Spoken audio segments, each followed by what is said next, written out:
Welcome to this course on Catia V5 software. In this course, you will learn Catia from basics to advanced level. This is the content of this course on Catia. First of all, we will start with sketch modeling. In the sketch modeling, we will learn how to create basic profiles such as lines, rectangle, circle, spline, etc. After that, we will learn about sketch editing tools. In the sketch editing tools, we will learn about different editing and modifying tools such as fillet, chamfer, trim, etc. After creating and editing the sketch, we will learn how to insert constraints into the sketches. We have two types of constraint, geometric and dimensional constraint.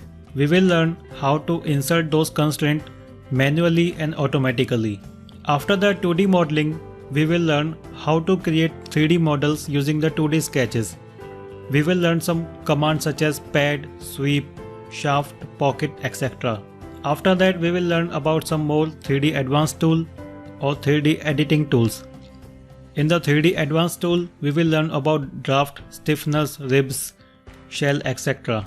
After that, we will create some practice models to have a better depth of different commands.